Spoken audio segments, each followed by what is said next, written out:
اور نیچے جو وہ سبسکرائب کا بٹن ہے نا اس کو ہٹ کرو، جلدی سے کرو سبسکرائب۔ رسول کریم صلی اللہ علیہ وآلہ وسلم نے ارشاد فرمایا، میں تمہیں ایسی عبادت نہ بتاؤں کہ جس کو کرنا بہت ہی آسان ہے اور بدن پر وہ بوجھل نہیں ہے، بدن پر وہ ہلکی ہے۔ عبادتوں میں مشقت تو اٹھانا پڑتی ہے۔ آپ نماز پڑھنا چاہیں گے تو آپ کو وضو کرنا پڑے گا ٹھنڈے پانی سے، چل کے مسجد جانا پڑے گا، رکوع و سجود ہوں گے۔ روزہ رکھنا ہے تو آپ کو دن بھر کی بھوک کاٹنی پڑے گی، زکوٰۃ دینی ہے، صدقہ کرنا ہے، خون پسینے کی کمائی سے پیسے جدا کرنے پڑیں گے، حج کرنا ہے تو بہت زیادہ مشقت اٹھانی پڑے گی۔ جتنے بھی اعمال ہیں خیر کے، اچھائی کے، ان میں بہت زیادہ مشقت اٹھانا پڑتی ہے۔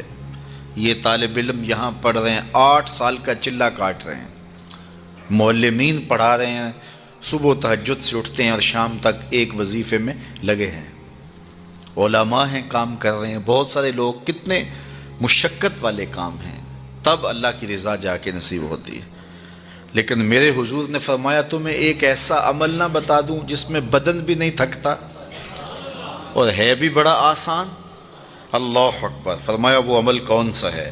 الصمت و حسن الخلق، خاموشی اور اچھے اخلاق۔ زیادہ بولنے سے بہتر ہے خاموش رہو، خاموشی میں نجات بھی ہے، ثواب بھی ہے۔ زیادہ بولنے والا جھوٹ بھی بول لیتا ہے، زیادہ بولنے والا گالی گلوچ اور سب و شتم پر بھی اتر آتا ہے، زیادہ بولنے والا کسی کی پگڑی بھی اچھال دیتا ہے، زیادہ بولنے والا غیبت بھی کر لیتا ہے، زیادہ بولنے والا ایسا مزاح کر لیتا ہے جس سے کسی کو تکلیف پہنچے۔ زیادہ بولنے والے سے بہت ساری غلطیاں ہو جاتی ہیں، جو تھوڑا بولے اس سے غلطیاں کم ہوتی ہیں، چونکہ انسان کے زیادہ گناہ جو ہے وہ اس کی زبان کی وجہ سے ہوتے ہیں۔ ایک روایت میں آتا ہے جب صبح ہوتی ہے سارے اعضائے بدنیاں زبان کے آگے ہاتھ جوڑتے ہیں، بی بی تو چپ رہنا، چونکہ بولتی تو ہے اور مصیبت سارے اعضائے بدنیاں کو سہنا پڑتی ہے۔ تو یہ زبان جو ہے اس کی وجہ سے زیادہ گناہ ہوتے ہیں، یا زبان کی وجہ سے یا انسان کی عصمت کا جوہر جب لٹتا ہے تو پھر اس کے پلے کچھ نہیں رہتا۔ اس لیے میرے حضور نے ارشاد فرمایا جو تمہاری 2 ٹانگوں کے درمیان اور جو 2 جبڑوں کے درمیان زبان، ان دونوں کی مجھے تم ضمانت دے دو، میں محمد تمہیں جنت کی ضمانت دے دیتا ہوں۔ تو فرمایا کہ میں تمہیں ایسا عمل نہ بتا دوں کہ جو بہت ہی آسان ہے، اور وہ کیا ہے؟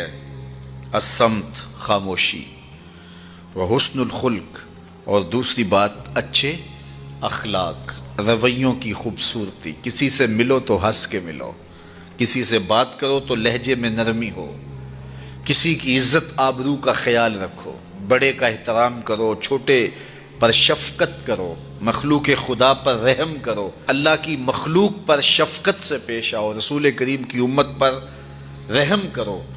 تو یہ ایسا عمل ہے جس پر کوئی مل بھی نہیں لگتا، قیمت بھی نہیں لگتی، بدن بھی نہیں تھکتا، لیکن نامہ اعمال نیکیوں سے بھر جاتا ہے۔ قیامت کے دن نامہ اعمال پر سب سے وزنی جو عمل ہوگا وہ حسن خلق ہوگا۔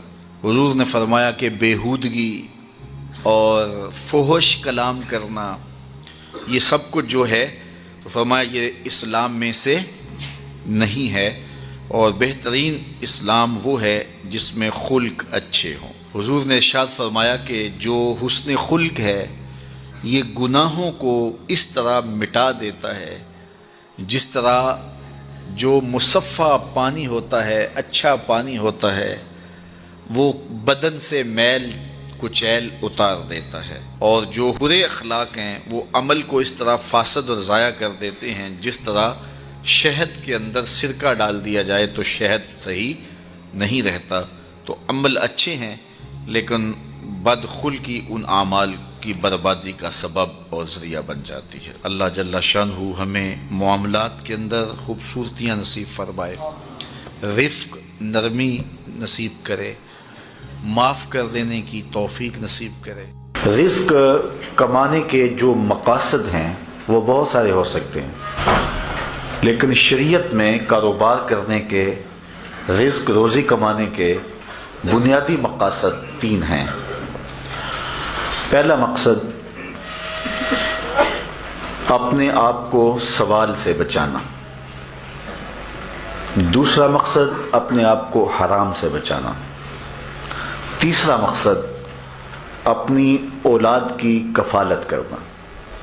یہ بنیادی مقاصد ہیں جن کے لیے رزق کمانا، روزی کمانا ہمارے اوپر لازم ہو جاتا ہے۔ اور اگر آپ کاروبار کو وسعت دے رہے ہیں، ضرورت سے زیادہ کما رہے ہیں، تو اس کے لیے ایک چوتھی نیت آپ کو ساتھ کرنی ہوگی، اور وہ یہ کہ معاشرے کے کمزور لوگ، رشتہ داروں میں غریب لوگ، میرے ہمسائیگی کے اندر جو غریب لوگ ہیں، یتیما ہیں، مساکین ہیں، معاشرے کے وہ لوگ جو اپاہج ہیں، معذور ہیں، کمانے کی صلاحیت نہیں رکھتے، میں زیادہ مال کما کے ان کی کفالت بھی کر سکوں۔ ان چار مقاصد کو ذہن میں رکھ کر کے جو رزق کمایا جائے گا وہ دنیا نہیں ہوگی، عین دین ہوگا۔ لیکن اگر ان چار مقاصد کے علاوہ رزق کمانے کا کوئی پانچواں مقصد بھی شامل ہو گیا تو وہ ان چار مقاصد کو بھی دنیا بنا دے گا۔